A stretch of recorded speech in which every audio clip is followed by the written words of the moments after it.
Olá, sejam muito bem-vindos a mais uma edição do nosso podcast, transmitido ao vivo pela Melody FM e também pelo YouTube. Hoje teremos um bate-papo sobre um tema que interessa pacientes, familiares, cuidadores e profissionais da saúde: os direitos do paciente, o planejamento antecipado de cuidados e a importância da autonomia nas decisões relacionadas à saúde. É uma satisfação receber a doutora Annelise Rigotti, advogada, especialista em direito médico e da saúde em ciência do envelhecimento e pesquisadora dedicada a esses temas tão relevantes. Doutora Annelise, que ela não gosta que chame ela de doutora, muito obrigado por ter aceito o meu convite. Seja muito bem-vinda. Tá sem o áudio, doutora. Desculpa. Aí, agora sim. Tirou doutora, né? Hã? Boa tarde, tiro doutora. Tá, eu já tô tirando, viu? E essas coisinhas acontecem quando a gente faz ao vivo, né? Não tem problema não. Tá certo, desculpa. Bom, boa tarde a todos, boa tarde, Denise. Eu vou aproveitar agora em público e te dar os parabéns pelo teu aniversário. Muito obrigado. Muitas felicidades. Muito Vamos quebrar o obrigado. protocolo. Pois é, eu sempre falo, doutora Annelise, que o paciente oncológico, o aniversário são todos os dias, né? E pedindo a Deus o privilégio de estar vivo, de estar em condição de estar andando, ter uma qualidade, né, no tratamento. Então, o aniversário de um paciente é todos os dias, né? E agradecer sempre a Deus para que nos dê qualidade, serenidade, né? E que a gente possa estar dando sequência, né, a esse chamado dele, esse propósito que ele nos proporcionou, né? Aí, ó.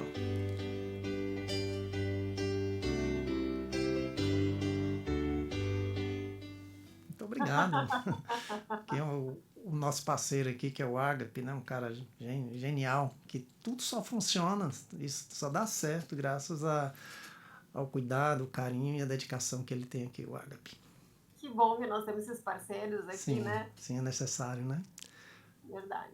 Pois é, muito obrigado, viu, por ter aceito o meu convite. A senhora, você é sempre muito especial, tá com a gente lá desde o início, né, nessa caminhada do cuidado, orientar, do acolher pacientes. E Deus continue nos abençoando, né? Amém, amém, com certeza. Então vamos lá, né? Vamos lá bater um papinho. Vamos bater um papinho. Pois é. Conte um pouco sobre sua trajetória profissional e o que o motivou a atuar no direito da saúde. Vamos lá. Bom, eu já sou advogada há um tempo, né? Uns 20 anos, mas há mais de 20 anos, então. Mas eu sempre digo que antes de ser advogada, né? Antes de trabalhar com direito de saúde, direito médico, eu sou alguém profundamente inquieta com o sofrimento humano. Então, assim, a minha trajetória mesmo me levou do direito, então, para a bioética, para os cuidados paliativos, né, para o estudo do envelhecimento, porque eu acabei percebendo aí que muitas pessoas acabavam adoecendo duas vezes, né? Uma Sim. pela doença e outra pela perda da voz. Então, hoje meu trabalho é basicamente ajudar as pessoas e as famílias a compreenderem, né, que saúde não é apenas acesso a tratamentos, enfim, né? Saúde também é a questão da dignidade, da autonomia, da respeito às escolhas de cada pessoa. E eu acho que é isso, né? Então, ao longo da minha trajetória, eu acabei percebendo que muitas pessoas não sabiam que tinham os direitos, né? E o pior, muitas pessoas nem eram ouvidas quando mais precisavam ser ouvidas, né? E eu acho que foi por aí que eu acabei entrando nessa área, né, do direito médico e da saúde, né, que essa área eu acho de extrema importância, porque é uma área do direito que busca equilibrar, né, a questão dos direitos, dos deveres, das responsabilidades dentro dessas relações do cuidado, né? E eu gosto muito de dizer também que vai além o direito à saúde, o direito médico, ele vai além dos processos judiciais, né? Quando a gente fala de acesso a tratamento, medicamento, a gente fala de consentimento informado, da autonomia do paciente, sobre os cuidados paliativos, né, o respeito à dignidade humana. Então, assim, é uma área que ela vem crescendo, né? E ela cresce porque a sociedade está vivendo mais, né? Verdade. E os tratamentos cada vez mais são mais complexos, né? E as pessoas querem participar das decisões sobre a sua própria vida. Pois é. Para quem está nos acompanhando, você está vendo que ela tem um sotaquezinho assim do sul. Me fala aí, Annalise, de onde você está falando. Eu tô falando do Paraná, mas eu sou gaúcha de nascença, né? Mas eu estou morando no Paraná já fazem 24 anos que eu tô aqui. Tá certo. Então vamos lá, vamos dar uma sequência aqui. O que é direito médico e da saúde e por que essa área tem ganhado tanta importância? Então, eu acho que é justamente isso que eu acabei de comentar, né? Então, assim, que ela é uma área que cresceu muito, porque uma vez nós vivíamos numa relação, essa relação médico-paciente era uma relação muito verticalizada, né? Hoje nós já vivemos uma relação mais horizontal, né? Onde a gente tem os direitos, os deveres de cada um, e com as novas tecnologias, né, que a gente vê a possibilidade de estar vivendo cada vez mais, né, e muitas vezes bem, né, então a gente entende também a questão da informação, da era informacional, que as pessoas começaram a buscar seus direitos, começaram a querer entender os seus direitos. Então, é essa área do direito que ela vai equilibrar aí, né? Então, os direitos, os deveres, tanto dos pacientes, quanto dos profissionais de saúde, quanto das instituições, e as suas responsabilidades nessa relação de cuidado, Entendi. né? Quais são, Annalise, os principais direitos que todo paciente deve conhecer? Gente, assim, ó, nós temos o Estatuto do Direito do Paciente, né? É muito recente essa legislação, mas todo paciente, eu sempre digo que eu acho que o direito mais importante, fora, né, a saúde, enfim, é a informação clara, né? Ao consentimento informado, a questão da privacidade, da confidencialidade dos seus dados, né? O acesso aos tratamentos adequados e principalmente o respeito à sua autonomia, né? Então, assim, o paciente, para ele entender o que acontece com ele, com o seu estado de saúde, ele precisa ter informações, então, sobre o diagnóstico, o prognóstico, quais são as opções de tratamento. Por isso que eu falo, a informação clara, né? E a partir daí consentir com aquele procedimento, com aquela terapia proposta, né, para dar continuidade ao seu tratamento. Por quê? Porque o paciente não é objeto de cuidado, né? Ele é sujeito de direitos. Então, o paciente tem sim, e principalmente agora, com o estatuto, que é recente, tem lá todos os direitos elencados, mas eu ainda pauto o mais importante, o direito da informação mesmo e da autonomia do paciente. O que a gente tem visto, Annalise, é que essa falta de informação tem levado muitos pacientes a óbito, né? Sim, porque se tu não tem a informação, tu não consegue decidir, né? Muitas pessoas entendem, né, um dos maiores equívocos que eu vejo, né, na minha área de atuação, que as pessoas sempre acreditam que tem que aceitar tudo que lhe é proposto. Verdade. Né? Mas a saúde, ela não é obediência, é uma decisão compartilhada entre a equipe, né, os profissionais de saúde e o paciente. O paciente tem o direito de perguntar, ele tem que compreender e participar das escolhas relativas à sua vida, né? E o que fazer, Annalise, quando um tratamento prescrito é negado pelo plano de saúde? Primeiro nós temos que ver qual que é o motivo dessa negativa, né? Então, assim, a gente sempre pede então, que o plano de saúde, por exemplo, forneça uma resposta, né? Que entregue ao paciente, então, uma justificativa por que está negando, né?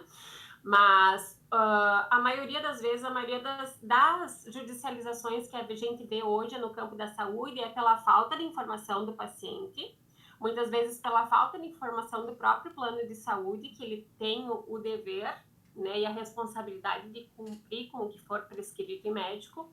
Então, assim, o médico prescreveu, né, mesmo que esteja fora do rol da ANS, né? Então, assim, tudo a gente põe, tá fora do rol da ANS. né? Mas se às vezes é o único tratamento, é a única possibilidade de uma reversibilidade do estado clínico dessa pessoa, então a gente vai estudar fato por fato, né? Depende do caso, cada caso é um caso, né? Não tem uma fórmula mágica ou esse pode, esse não pode, né? Depende do caso a caso de cada paciente.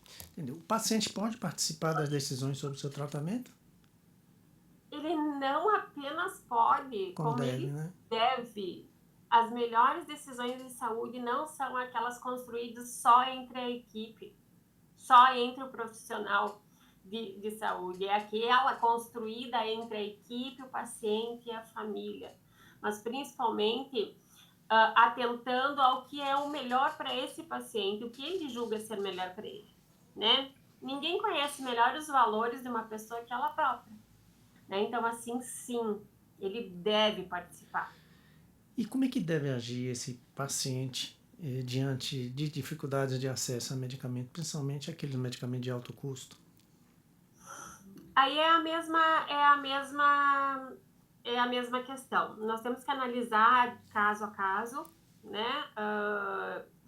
Tem uma série de requisitos, exigências para se fazer essa requisição desse medicamento, né? Então, assim, nós precisamos de laudo fundamentado, nós precisamos entender a situação desse cliente, desse paciente, para aí sim ingressarmos com uma ação judicial, porque às vezes, administrativamente, a gente consegue resolver isso, né? Então, eu vejo, às vezes, a maioria das vezes, muita aventura jurídica, né?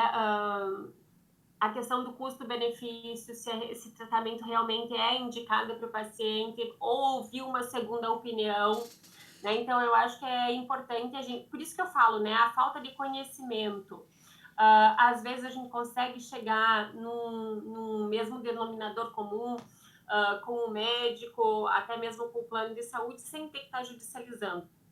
Né? Que a gente sabe que esses ajuizamentos de ação, eles demoram anos para definir e o paciente não tem tempo para essa espera. Então, nós temos meios de tentar resolver esses casos específicos, mas depende de caso a caso. Estava até falando com a doutora Andresa, né, hematologista de Recife, né, que nós fizemos na quarta-feira um podcast, e a gente estava falando sobre isso, que a questão da judicialização acaba ficando muito caro para o governo, né? E ele, entre aspas, é uma burrice do governo, né? De bloquear ou de negar certos medicamentos, uma vez que quando você entra na justiça, esse medicamento fica muito mais caro para o governo, né? O medicamento, como também o tratamento, a depender do estado do paciente, né? Sim. Né? Então, isso, a gente estava falando sobre isso na quarta-feira, né? Que ela tinha visto muitos pacientes já com um estado avançado da doença, sem muita chance, e ela estava judicializando aquele medicamento, e eram medicamentos que já estava precisando de outros. Então, eu já tive casos de entrar com ações solicitando uma liminar, né, solicitando determinado medicamento, e quando realmente era fornecido o medicamento, o paciente muitas vezes já tinha vindo a óbito, inclusive. Pois é. Então, assim, eu acho que tem maneiras de a gente... eu sempre tento administrativamente, em últimos casos que a gente judicializa, né? Porque senão entra nessa espera e o paciente não tem tempo para esperar. Sim, o câncer não espera, né? Principalmente o câncer não espera. Annalise, quais direitos têm os pacientes atendidos exclusivamente pelo SUS? Olha, os pacientes atendidos pelo SUS, vamos falar deles então. Então, Porque a grande maioria são esses pacientes, né, que a gente acaba lidando. Na verdade, assim, né? todos têm direitos, todos Sim. os pacientes são iguais, não deveria ter discriminação. Sim. Né? Infelizmente, a gente vê hoje que, por vezes, o SUS, eu sempre brinco, né? Eu digo que eu sempre falo que o SUS, quando eu dou aula, eu sempre falo que o SUS é um dos melhores sistemas de saúde nível mundo. Sim. Em nenhum outro país Sim. nós temos um sistema um patrimônio de saúde nosso, né? SUS. Exatamente. Então, assim, realmente a gente sabe que às vezes a gente não consegue pela demanda. Nós temos questão também, às vezes o médico até indica um medicamento, por exemplo, de custo elevado, sendo que não vai ter uma melhora significativa na vida daquele paciente. Ou, por vezes, não tem ainda estudos comprovados que isso vá fazer uma melhora para o paciente. E, às vezes, até pode causar mais malefícios do que benefícios para esse paciente. Sim. Então, assim, é tudo muito caso a caso, né? Mas eles têm direito à informação, eles têm direito, a pessoa idosa tem direito a um acompanhante no hospital, né? Mesmo internado via SUS, tem direito. Enfim, nós temos um hall de direitos, né? Até eu faço publicações fiz postagens sobre todos os direitos de todos os pacientes, tanto nível SUS quanto no privado. No privado. Né? Então, assim, nós temos aí um rol significativo de direitos, né? O problema é que os pacientes não conhecem esses direitos, né? E nós estamos aqui justamente para fazê-los conhecer. E existe diferença entre os direitos no SUS e na saúde suplementar? Olha, Joelise, eu vou te dizer que eu acho que no SUS a gente está sendo muito tendo melhor acesso do que no âmbito suplementar, no privado. Tá? Então, assim, os direitos do paciente são os mesmos, tá? Tanto no âmbito privado quanto no âmbito público. Tá? Então, assim, eu vejo, às vezes, uma melhor assistência, inclusive no SUS, do que em detrimento aos planos de saúde.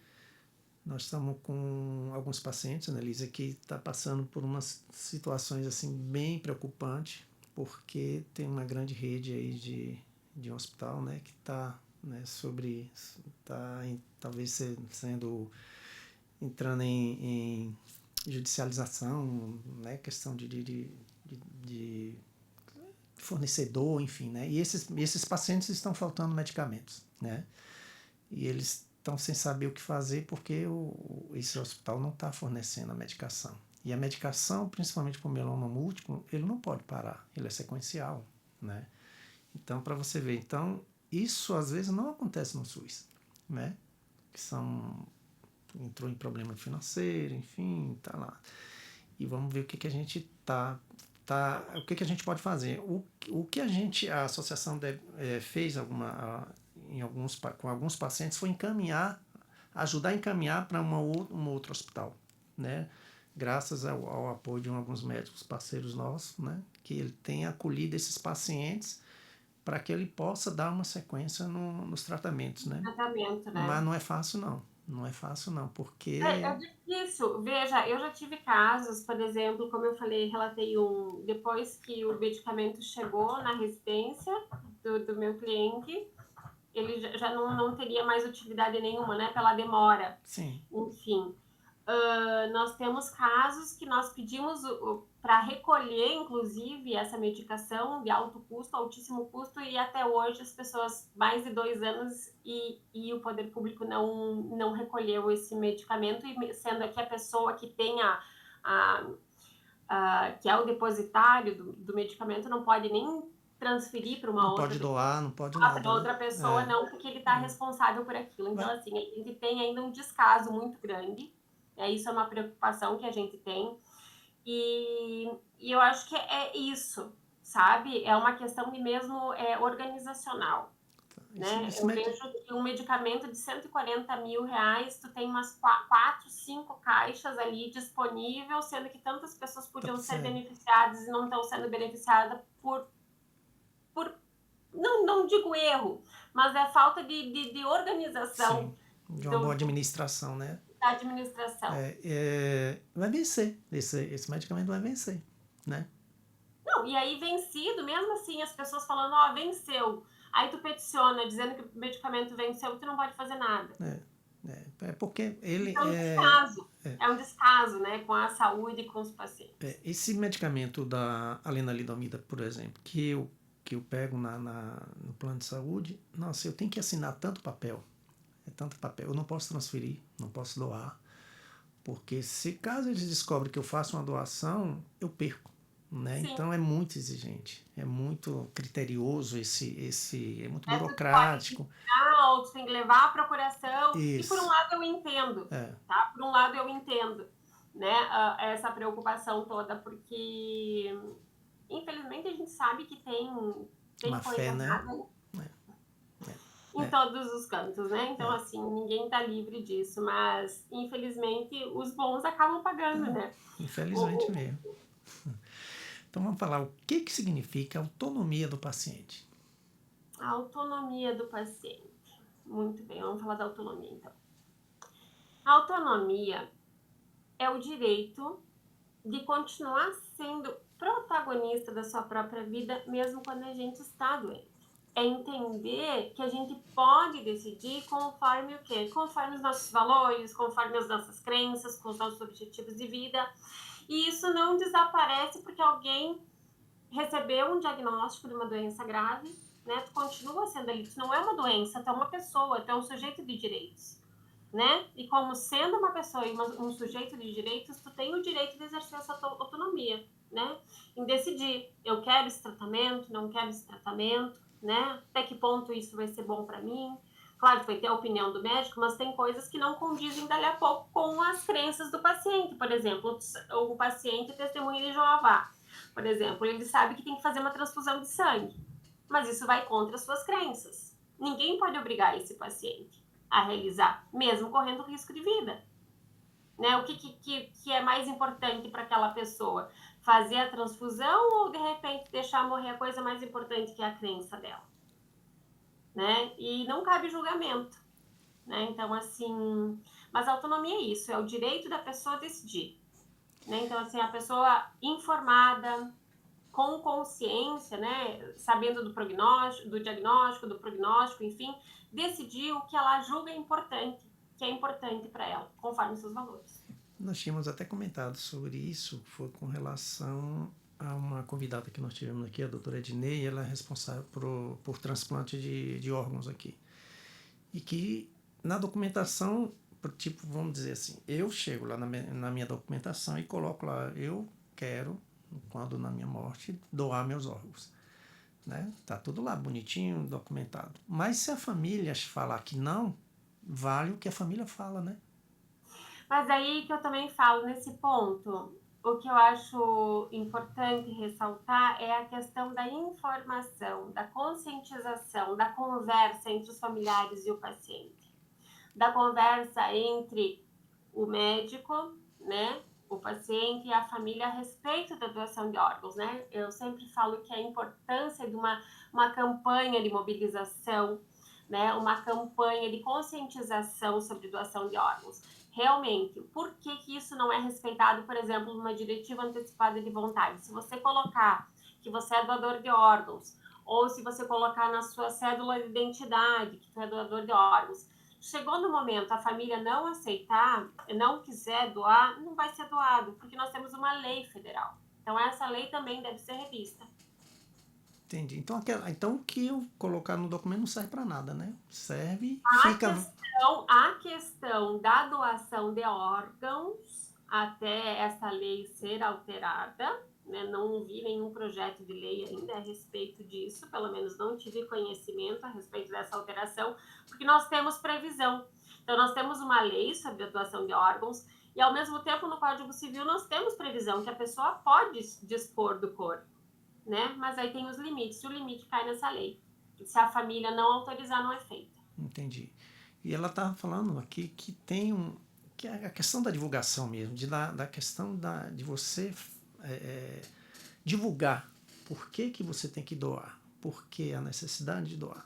Que ela fala que tem familiares aqui que, tipo assim, eu não vou enterrar meu filho ou meu marido faltando um coração, um rim. Mas é porque não tem conversa, Joeli. Pois é, eu falo. É porque não tem conversa, sabe? Porque às vezes se a família soubesse o quão importante Pois era é. isso para essa pessoa, ela não vai negar. Sim. Mas é claro, decidir, né, à beira-leito, no momento que a família já está frágil, a família vai decidir se vai doar ou não, pensa. Né? Então, assim, naquele momento está sendo uma violação ao corpo daquela pessoa. Né? Um ente querido que tu vai estar tirando. Mas aí tu pensa em quantas vidas tu pode salvar.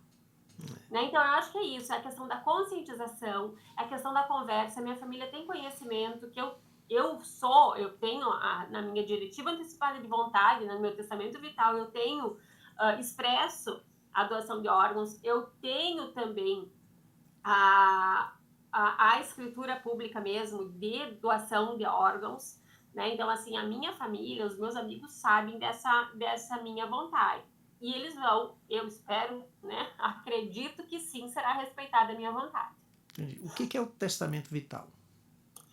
Bom, então o testamento vital, como eu estava falando para vocês, é uma espécie de uma diretiva antecipada de vontade. Nós temos as diretivas antecipadas de vontade e o testamento vital é uma dessas espécies. Tá? Para o Brasil, ele veio como diretiva antecipada de vontade.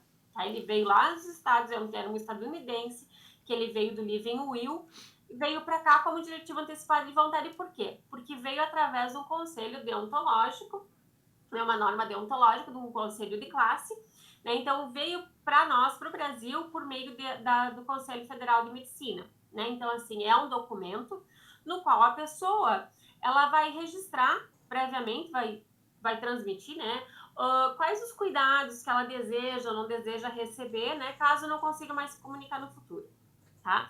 Na verdade, eu sempre digo assim, como a gente fala muito da autonomia, esse documento ele é redigido a partir de uma autonomia prospectiva para um futuro. Né? Então, assim, lá eu vou colocar quais os cuidados a partir de tal diagnóstico, com tal prognóstico, né? Então, quais são os cuidados que eu desejo receber, quais os cuidados que eu não desejo receber, e isso tudo a gente coloca. A questão de ritos funerários, a questão de quero ser enterrado, quero ser cremado, isso tudo a gente consegue redigir nesse documento. Entendi. Né? E isso, quando a pessoa tem esse documento, eu sempre digo que esse documento é um ato de amor, não só consigo, mas com os que ficam. Por quê? Porque ele reduz conflitos familiares, né? E garante que as escolhas daquela pessoa sejam respeitadas, que elas sejam ouvidas, né? Quando tu me pergunta da autonomia, é isso. A pessoa já decidiu. Então, chegou numa questão, a beira-leito, por exemplo, porque o e se é a pior coisa que tem, né? E se eu tivesse entubado? E se eu tivesse, né, reanimado? Mas não era aquilo que a pessoa queria. Então, assim, para você, a família decidir, naquele momento de tensão, naquele momento que as emoções estão todas à flor da pele, não é o momento de decidir sobre isso. Então, por isso que eu falo, fazer uma diretiva antecipada de vontade reduz isso tudo.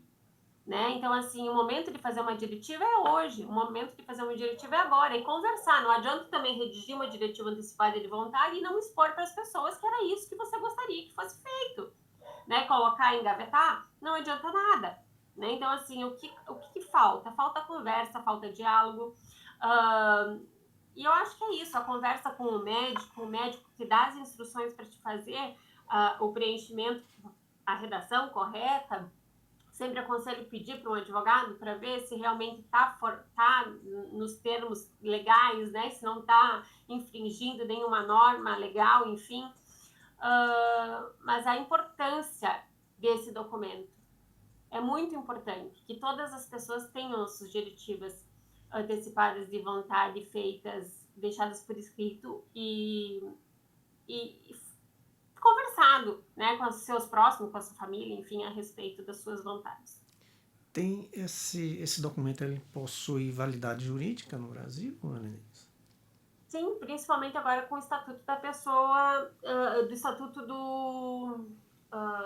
dos Direitos do Paciente. Antes nós tínhamos respaldo, né? Nós tínhamos respaldo tanto no Código Civil quanto na Constituição Federal, fora, né, a resolução do Conselho Federal de Medicina, e hoje nós temos mais uma lei federal que garante aí o respaldo e a validade desse documento. Então, Tá? Mas fora isso, o que eu sempre digo, por mais que a gente tenha uma validade, falta conhecimento, falta as pessoas tomarem conhecimento do que é esse documento, falarem sobre esse documento. Para resumir, para ficar mais claro para quem está nos acompanhando, esse documento é para você evitar um sofrimento? Sim, ele evita o sofrimento. Ele tem uma, como se fosse, se o pessoal perguntar assim, ele é mais ou menos uma eutanásia? Não, Não, não tem né? nada a ver uma Nada a coisa ver, assim. sim. Não, Isso aí até porque eutanásia é crime, sim, é proibida no Brasil, ok? Nós não sim, estamos falando de ortotanásia, sim. de eutanásia, nem de eutanásia. nem suicídio assistido, nós estamos falando de ortotanásia. Sim. Quando a gente pede para acessar, vamos supor, eu recuso uma reanimação cardiopulmonar, eu não estou pedindo eutanásia. Sim. A Eu tô falando para eutanásia tirar as dúvidas, sabe? Para o pessoal já vai perguntando, a gente já esclarecer isso aí, não, né? a eutanásia é um ato praticado por um profissional de saúde, geralmente, que ele vai, então vai ser aplicado. Vai induzir, né? Vai induzir essa pessoa a óbito, né? Sim. Então vai aplicar um fármaco no paciente e ele vem a óbito. Então a intenção é a morte desse paciente, mesmo que seja por piedade, tá? Porque a pessoa está sofrendo, então vamos fazer isso. No Brasil, isso é expressamente proibido. É crime, é ilegal e é ilícito. Pronto. Mas aí para ficar claro, né? Porque às vezes as pessoas perguntam, vai misturando as coisas, né? Não, mas já para esclarecer mesmo. Tá certo. Né? Quem deveria considerar elaborar um tratamento vital? Elaborar um testamento vital? Sim. Quem deveria considerar? Qualquer pessoa, né? Todas as pessoas têm que considerar elaborar o seu testamento vital. Né? Então, eu fiz o meu, né? Eu fiz o meu testamento vital já em 2020. Já revisei ele, já alterei ele várias vezes. Então, não é uma coisa estática, não é uma coisa parada, não é uma coisa que vai ficar de eterno ali. Então, por exemplo, eu escrevi semana passada que eu não queria uma reanimação cardiopulmonar. Hoje mudei de ideia, então eu vou lá e altero essa diretiva. Entendi. Então, eu quero que seja feita tudo e vai ser respeitado tudo.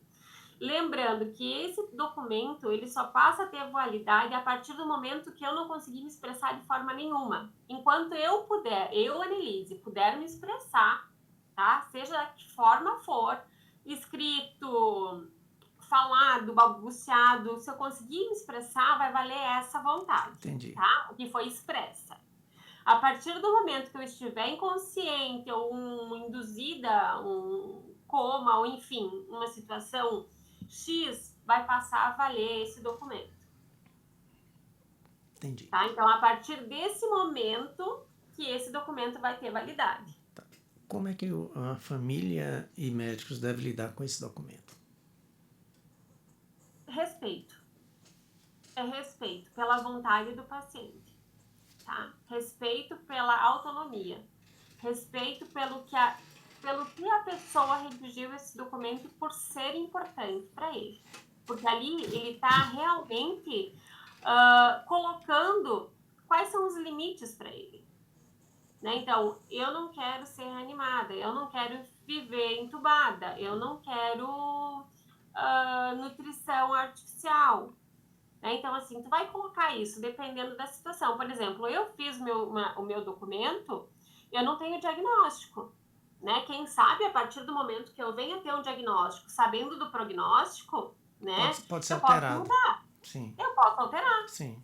Né? Então, eu posso alterar a qualquer momento. Mas, a princípio, pelos estudos que eu tenho, né? Pelo que eu entendo, nas situações previstas no meu documento, então é daquela forma que eu quero que seja feito. Né? Mas a partir do momento, vamos supor, se eu venho a ser diagnosticada, sei lá, com um câncer, por exemplo, pode ser que eu reveja aquilo, né? Então eu vou fazer a alteração. E enquanto eu estiver lúcida, capaz, né, eu posso fazer a alteração nesse documento. Você acha que no Brasil deve ter muitos pacientes vegetativos aí que esse documento iria ajudar muito eles, né? Com certeza, com certeza. Inclusive, a gente tem alguns casos que o documento, às vezes, ele é contestado pela família.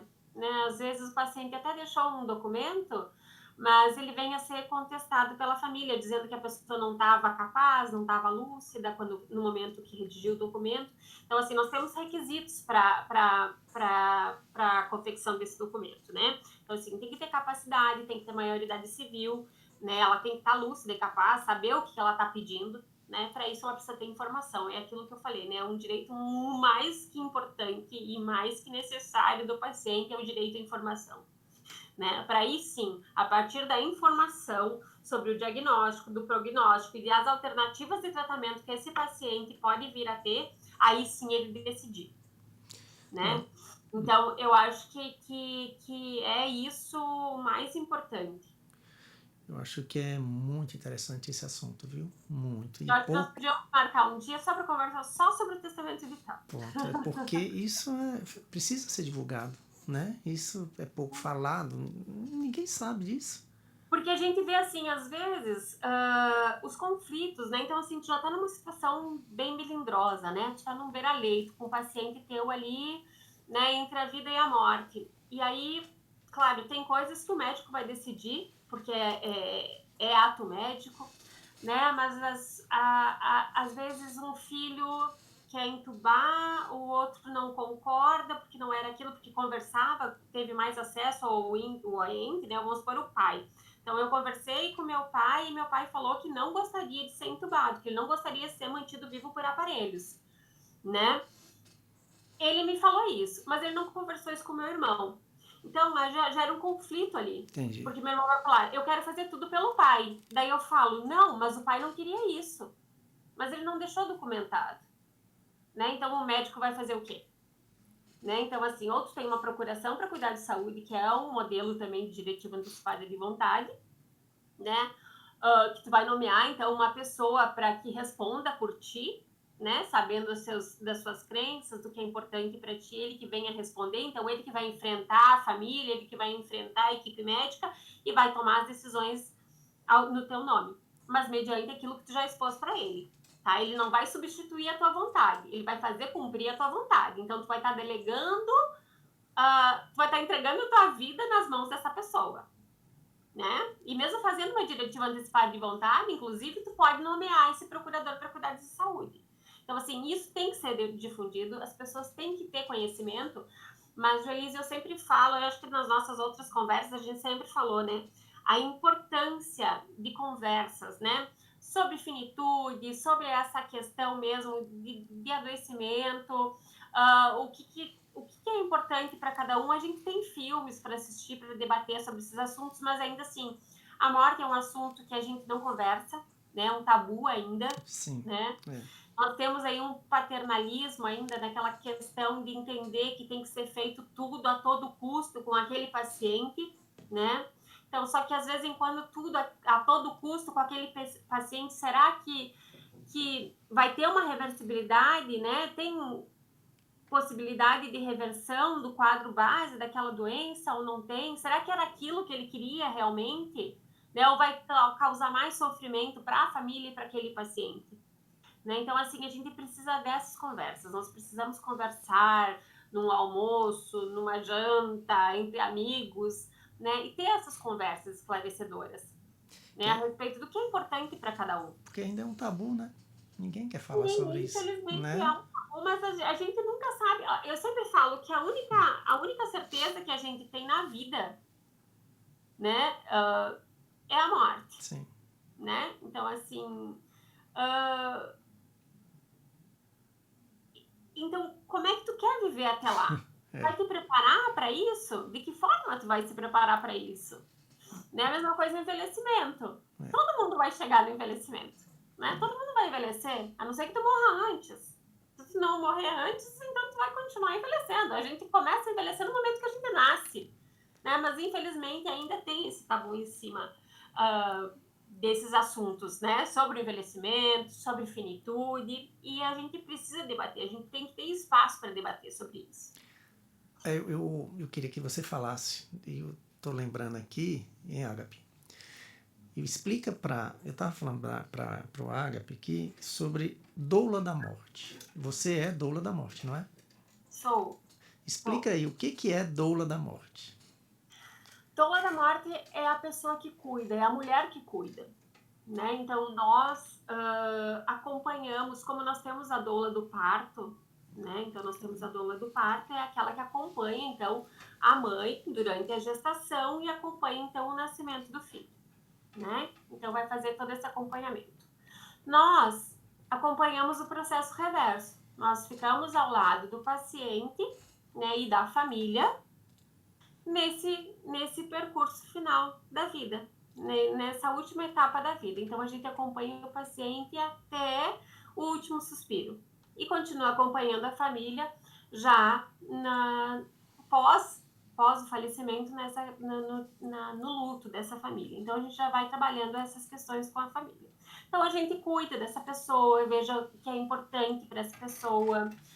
Nós não somos profissionais de saúde, né? Então, nós não vamos opinar em questões médicas, isso é a equipe de saúde, né? Mas nós vamos estar ali, nós somos presença, nós somos acolhimento, nós somos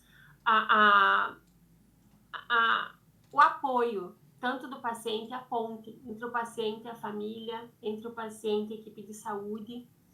Essa é a função da doula. Viu aí? Ágape. Pois é. Nós temos também uma parceira aqui, que é a Marta, ela também é doula da morte. E aí alguém perguntou a ela assim, nossa, como você é insensível, você ajuda a morrer. Aí que eu falo, Nelis, como falta informação das pessoas. Como ajudar a morrer, nós não estamos cometendo suicídio. Nós não estamos praticando uma eutanásia. A gente está cuidando do bem-estar dessa pessoa, da questão espiritual. Você está dando dignidade ali a ela naquele momento. Exato. A gente faz, por vezes, pedem mantras, por vezes uma massagem relaxante com óleos essenciais, com florais. A própria presença, né? É o cuidado. Né? Então, as pessoas não têm conhecimento e eu acho que assim, a gente espera tanto, a gente celebra tanto o nascimento, a gente cuida tanto daquela mãe, daquele bebê que vem, e a gente também tem que se despedir daquele corpo que vai. Porque vai acontecer, uma hora vai acontecer, né? Sim, né? E a gente não pode programar, não, né? Então, assim, a gente não sabe, quem sabe é ele lá em cima, enfim.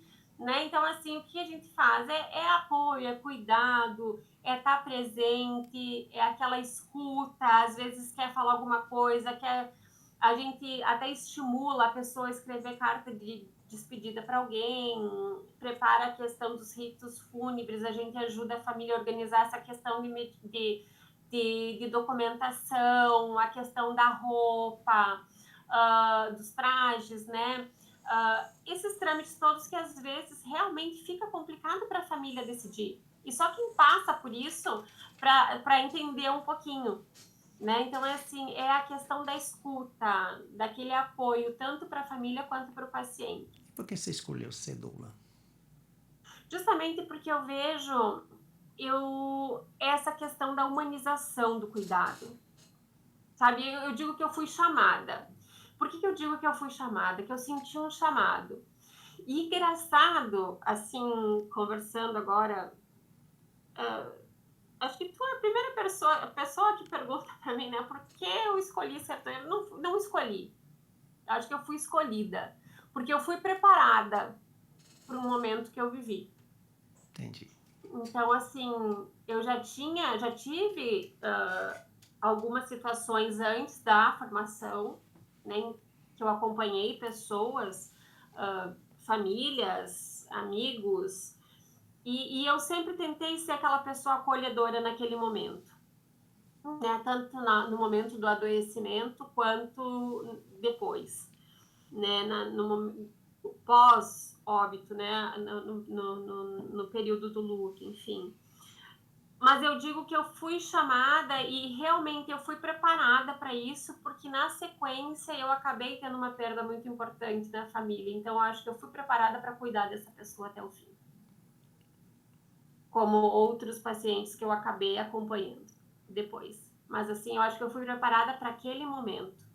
Né? E isso acabou unindo tudo. Veio a questão do direito, com essa questão do cuidado, da questão dos cuidados paliativos, com a questão das diretivas antecipadas de vontade e agora estudando ainda mais no doutorado sobre o envelhecimento.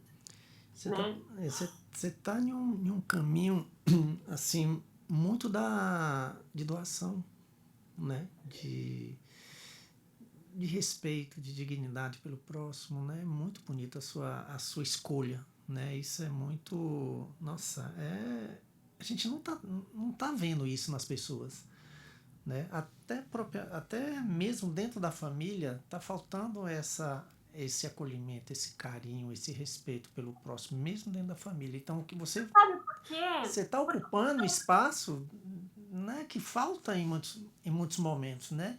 Isso é louvável demais, né? Deus Porque continue às te vezes abençoando por isso. não tem chance de conversar com um familiar a respeito. Veja, quando a gente tocou a primeira vez nesse assunto, foi na época da pandemia, que nós estávamos jantando, e aí tinha uma senhora que era amiga da família, tinha recebido alta do hospital, alta, né? Então fizeram um quarto de UTI com respiração, com respirador, enfim, com todo o suporte para ela em casa. E aí nós conversamos sobre isso e o meu pai chegou para mim e falou assim: eu não gostaria que isso acontecesse comigo. Deixa eu ir. Chegou a minha hora, deixa eu ir. Eu não quero que fiquem aí todos sofrendo, porque ele acompanhou o sofrimento da família inteira. Então, assim, ó, a partir do momento que não tem mais reversibilidade, eu não quero mais que façam nada por mim. Deixa o curso natural da vida. Sim. Né? Então, assim, tá Respeita a apagando a natureza, velhinha? né? Deixa ela apagar, não fica botando fogo aí. Sim. Né? Assim, mais clara, assim, para falar assim, né? Mais leiga.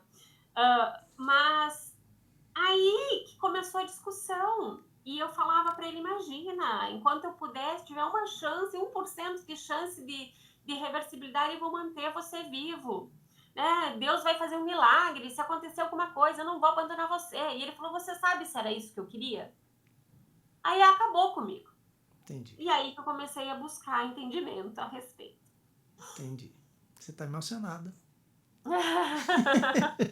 Não é muito top esse assunto, é muito sensível, é muito interessante e a gente precisa falar disso, que é a questão do respeito. Eu vou te contar uma historinha aqui, rapidinho. Teve um paciente, teve um jovem de 22 anos, ele sofreu um acidente de carro e foi internado, foi para o pronto-socorro e lá o médico atendeu ele. E aí naquela triagem e tal, e ele precisou de sangue. Ele precisou de sangue. E aí ele, claro, o hospital vai, chama a família, né? Que está precisando de sangue e tal. E a família falou não. Não por questão religiosa. Tudo bem. Aí eu vou ver o que eu faço aqui. O médico foi lá e jogou sangue nele. Entendeu? Colocou sangue nele. 22 anos. Resultado, ele acabou se recuperando, voltou para a vida normal. Qual a sua opinião sobre isso? Contra a vontade dele? Não. Ele estava lá, desacordado, a família que não. Mas o médico, pelo juramento, falou, eu não vou deixar esse paciente morrer. Ele foi lá e colocou sangue. Ele estava precisando de sangue e colocou contra a vontade da família. Ele estava desacordado. E aí ele conseguiu recuperar e voltou a viver normal. E o paciente? Não, o paciente mesmo. O paciente voltou ao normal. A família que estava contra. O paciente, a família Pois que é, era aí da religião, o paciente ele não falou nada para o paciente. Ele colocou sangue nele e o paciente voltou ao normal. Ele não sabia, nem soube, ninguém soube que esse paciente recebeu sangue. então é uma questão complicada, né? Porque a gente sabe que o médico tem a questão do juramento, né? Então, assim, realmente, mas tem a questão do respeito à vontade do paciente. Então, se ele não pode escutar a vontade do paciente, a família falou, então ele tem que agir para preservar a vida daquele paciente. Então, Né? você acha que foi correto ele desobedecer o Se ele desejo da tivesse uma família? diretiva, por exemplo, se ele tivesse uma diretiva antecipada de vontade, nesse caso podiam ter judicializado, né? Então, assim, eu não sei qual é a opinião desse paciente, se ele ficou satisfeito com a situação, com o desfecho final ou não, ou era só a família que era assim. Então, assim, depende do caso, Denise, sabe? Tem até um filme, eu acho que é o Ato de Esperança, um Ato de Esperança, que é mais ou menos essa história que tu me contou agora, né? Então, assim, o menino, sim, queria que fosse feito e a família não. No final, no enredo todo, acabou mais sendo prejudicial essa situação para o paciente do que se esperava, né? Então teve um desfecho contrário ali nesse filme. Mas é um filme bem interessante, até para a gente discutir a respeito disso. A princípio, a gente sim tem que preservar a autonomia do paciente, aquilo que foi delimitado. Por exemplo, se ele tivesse uma diretiva antecipada de vontade e falasse que ele não aceitava a transfusão de sangue, tá? Se ele era de uma religião, o médico tinha que ter respeitado. Provavelmente esse médico pode ter recebido, não sei se chamaram um comitê de bioética, porque nesses casos tem toda uma questão, né? Porque geralmente a gente chama o comitê de bioética do hospital, chama o diretor do hospital para resolver esses conflitos, né? Mas muitas vezes se judicializa para que o hospital não faça tal procedimento, justamente em relação à religião. Então, o que eu acho? Eu respeito o que é importante para o paciente. Então, se a família falou que não, porque era a vontade dele, que ele já tinha falado, né, em razão da religião, então eu, nesse caso, entendo que o médico desrespeitou a vontade do paciente. Entendi. Aí fico pensando, como é complicado, né? Como É complicado, mas por isso que eu complicado. falo da manifestação. Se esse paciente, né, compartilhava do mesmo pensamento da família, né? Então a religião era mais importante para ele. A gente sabe que tem que manter a vida, né? Tem reversibilidade, tem essa questão toda, né? Tem a questão da reversibilidade, vai mudar o quadro, mas aí que tá, o que é mais importante para o paciente? Será que é reverter o quadro, né? Então hoje ele está vivo? Que bom que ele está vivo, né? Mas a custas de quê? Muitas vezes a família abandona, a igreja rejeita. Entendi. E será que foi isso para ele? É uma questão assim. Ai, são tantos assuntos que a gente. Nossa, isso é um tema assim que é muito complexo, né? Né? Porque fica o médico falando lá, o cara tá lá deitado, precisando do sangue, eu falei, pô, o sangue vai salvar a vida dele. Entendeu? Ele precisa tomar, e a família, não, não, não, não, não. Como é que fica a cabeça de um médico desse, né? Então, Então, nossa, como é complicado isso. Você quer ver outro caso? Rapidinho também, de uma paciente que não queria fazer o transplante de medula do mieloma porque teria que cortar o cabelo, né? Essa eu convivi nessa situação. Aí ela falou assim, eu não posso fazer porque minha religião não aceita eu cortar o cabelo. O cabelo enorme, né? Eu cheguei até a falar para ele, faça o seguinte, corta o cabelo e pega esse cabelo, faça uma doação para fazer perucas e você vai ajudar muita gente. Minha religião não aceita. Depois eu falei com ela, assim, seu cabelo, eles não vão cortar. A medicação que você vai tomar, seu cabelo vai cair. Então ninguém vai cortar. Ela falou assim, eu não aceito. E aí eu voltei a falar com ela, falei, você tem quantos filhos? Eu falei assim, eu tenho um casal até gêmeos. Quantos anos? 4 anos. Você prefere ficar com o cabelo, né? Fui até muito direto com ela. É interessante você você morrer com o cabelo ou você ficar careca, que depois o cabelo vai nascer e você acompanhar o crescimento dos seus filhos. O que você precisa? O que você acha? O que você prefere? Você acredita que ela preferiu não fazer o transplante? eu acredito, porque é essa questão que eu sempre falo, né? É a questão da crença. Por mais que a gente saiba, né, que aquilo é importante, que aquele procedimento é importante, mas é a respeito da vida daquela pessoa. E aquilo era mais importante na vida dela, a fé dela era mais importante. Se Deus quis assim, E as porque o que eles filhas? pensam? O que eles pensam, né? É essa questão. O que é mais importante para mim? Se Deus é o pensamento dele. Se Deus quis que eu tivesse essa determinada doença, então eu tenho que passar por isso. Né? Então, assim, é complicado, porque assim, ó, tu vê pelos dois lados. Tem os dois lados. Tu pensa Sim. nas crianças que ficaram sem Pois é. mãe, Eu pensava só nas crianças, sabe? Mas mas aí eu aí respeitei, sabe, Lenise? Respeitei. Falei, tá bom.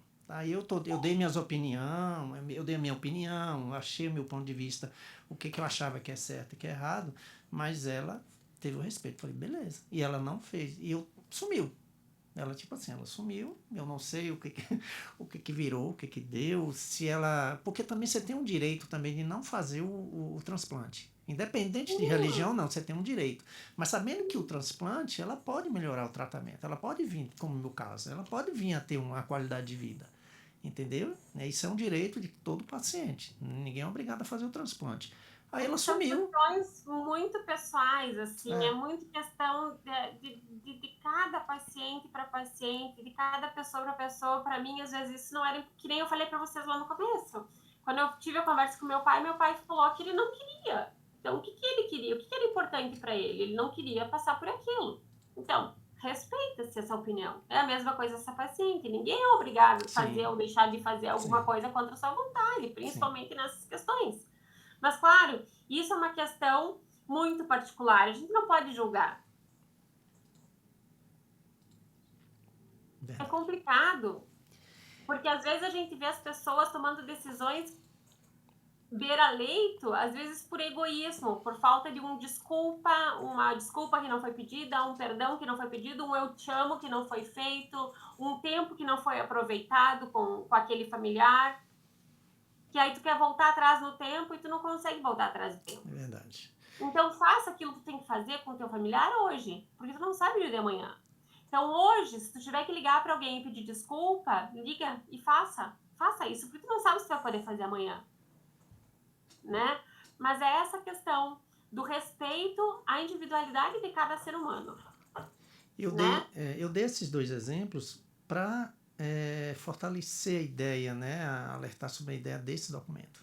Como é necessário você ter esse documento que você tanto pleiteia aí, que tanto fala, que o respeito pelo paciente, né? O respeito do Exato. gosto, do interesse, do que ele... Do respeito, o respeito do que ele quer, né? Isso é interessante. Realmente essa questão de a família respeitar, né? Sim, A família nunca deve substituir a vontade daquele paciente. Isso está previsto no estatuto, está previsto no próprio Código de Ética Médico, tá? Na resolução do Conselho Federal de Medicina também tem essa previsão. Então, assim, sempre é respeito ao paciente, né? É aquilo que tu me perguntou antes, né? Quais são os direitos dos pacientes, né? Seja público ou privado. Então, é a questão da humanização do cuidado, é a questão da autonomia, do consentimento, é o direito do acompanhante, mas tudo pensando no quê? O acesso à informação, né? A questão dos cuidados paliativos mesmo, que a gente vê que está forte no SUS hoje, sim. né? Isso tudo pensando o quê? No respeito ao paciente. Olha só, acabou nosso tempo. Tá vendo? Olha, ó, eu falei a metade da metade do que eu tinha aqui para falar contigo, tá vendo? Eu vou precisar de você, não é mais um segundo tempo, não. É um terceiro tempo de podcast.